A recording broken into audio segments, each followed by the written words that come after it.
हैदराबाद के एक निजी गार्डन में ले जाने के लिए जड़ों से खोदे गए दुर्लभ खुरासानी इमली के पेड़ों को पुनर्जीवित करने के लिए अब उनका रीप्लांटेशन किया जा चुका है।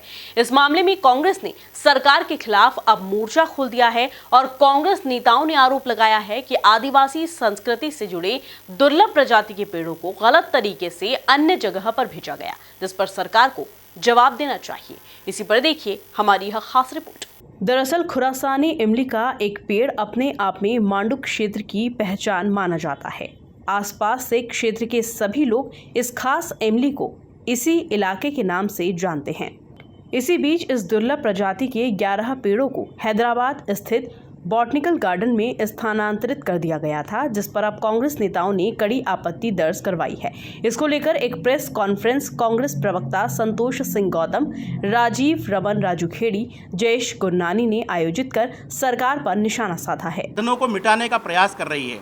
जैसा कि आप सब जानते हैं, एनसीआरबी की रिपोर्टों में लगातार जो प्रतिवर्ष आ रही है और जो केंद्र सरकार रिपोर्टें देती हैं, उसमें लगातार मध्य प्रदेश अव्वल बना हुआ है आदिवासी अत्याचार के मामलों को लेकर।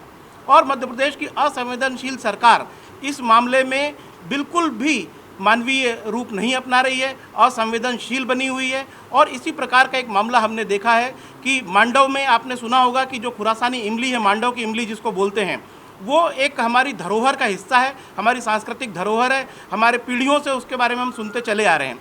लेकिन अब आदिवासियों की संस्कृति के साथ ही उनकी आजीविका के साधन मांडव की इमली पर भी सरकार के साथ ही प्रशासनिक अधिकारियों की पैनी नज़र, बुरी नज़र पड़ गई है। और लगातार उसको बिना, जिसको कहते हैं उनको अनुमति का अधिकार नहीं है, लेकिन फिर भी उसकी अनुमति दे रहे हैं, उसके व्यावसायिक उपयोग हो रहा है और उसको जो अवैध तरीके से काटा जा रहा है, ट्रांसप्लांटेशन दूसरी जगह किया जा रहा है।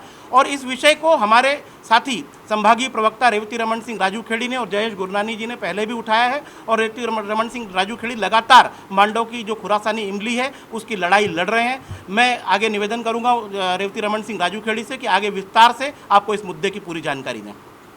जिस तरीके से खुद को आदिवासी और आदिवासियों के हितैषी बनाने वाली भाजपा की सरकार किस प्रकार हमारी मूल पहचान का दमन कर रही है, इसका साक्षात जीता जागता प्रमाण यह है कि धार जिला प्रशासन की अनुशंसा पर वन विभाग के अधिकारियों द्वारा 11 खुरासानी इमली के पेड़ों को, जो कि बेहद दुर्लभ प्रजाति है और हमारे विश्व पर्यटन नगरी मांडव की ऐतिहासिक धरोहर है, उसे हैदराबाद स्थित बॉटनिकल गार्डन नामक प्राइवेट कंपनी के बॉटनिकल गार्डन में ट्रांसप्लांट कर दिया जाता है। जिला प्रशासन के अधिकारियों द्वारा उक्त अनुमति यह जानते हुए दी जाती है कि उन्हें इस प्रकार की अनुमति देने का कोई वैधानिक अधिकार प्राप्त ही नहीं है। बायोलॉजिकल डाइवर्सिटी अधिनियम 2002 के तहत किसी भी बायोलॉजिकल रिसोर्स को व्यावसायिक उद्देश्य के लिए उपयोग लेने से पहले मध्य प्रदेश बायोडाइवर्सिटी बोर्ड की अनुमति लेना पड़ती है तथा उक्त बोर्ड के अलावा यह अनुमति कोई भी प्रशासनिक अधिकारी विधि अनुसार प्रदान नहीं कर सकता।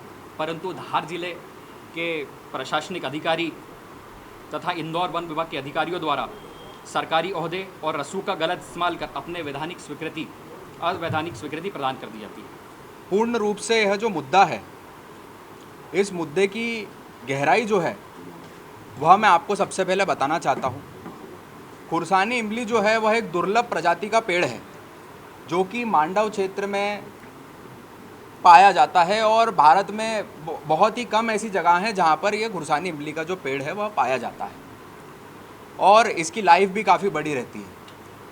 अब एक कंपनी जो है हैदराबाद की, ग्रीन किंगडम के नाम की एक प्राइवेट लिमिटेड कंपनी जो है, वह अपने 200 एकड़ की ज़मीन पर एक बॉटनिकल गार्डन जो है वह स्थापित करने की योजना बनाती है, जिसमें उनका उद्देश्य यह रहता है कि विश्व की जितनी भी दुर्लभ प्रजाति के पेड़ पौधे हैं उन्हें वहाँ पर लाया जाएगा और उसके बाद उसका व्यावसायिक उपयोग जो है वह हम करेंगे। जिसको भी खरीदना है वह आकर के एक रेट है, वहाँ से वो पेड़ पौधा खरीद के जा सकता है। इसी के एवज में खुरासानी इमली का जो पेड़ है उसे हैदराबाद ट्रांसलोकेट करने के लिए, रीट्रांसप्लांट करने के लिए एक आवेदन जो है वह 2 तहसीलदार धार के, एक धर्मपुरी के तहसीलदार और एक तहसीलदार नालचा के, दोनों के समक्ष प्रस्तुत किया जाता है कि हमें यह पेड़ जो है यह धार से ले जा करके हैदराबाद लेके जाना है। दोनों तहसीलदारों द्वारा अनुमति दे दी जाती है, अनापत्ति प्रमाण पत्र। उस अनापत्ति प्रमाण पत्र के आधार पे चीफ कंजर्वेटर ऑफ फॉरेस्ट जो हैं इंदौर सर्कल के, उनको आवेदन दिया जाता है। 2 तारीख को अनुमति, 2 तारीख को आवेदन दिया जाता है और 2 तारीख को ही CCF के द्वारा अनुमति दे दी जाती है। हम यह जानते हैं, आमतौर पर मैं वकालत के पेशे से जुड़ा हुआ हूँ, आप लोग जो है मीडिया कर्मी हैं, आप भली भांति जानते हैं कि यदि कोई आवेदन लगाया जाता है, उस पर आदेश दिया जाता है, तो हमको प्रमाणित प्रतिलिपि देने में ही 3-4 दिन लग जाते हैं। इस मामले में वन विभाग के अधिकारियों को दोषी करार दिया गया और वापस पेड़ों को मांडू इलाके में स्थानांतरित करने की बात कही गई। हालांकि अब यह मुद्दा आगामी विधानसभा चुनाव में भी गर्मा सकता है। Bureau report, MP news, Indore.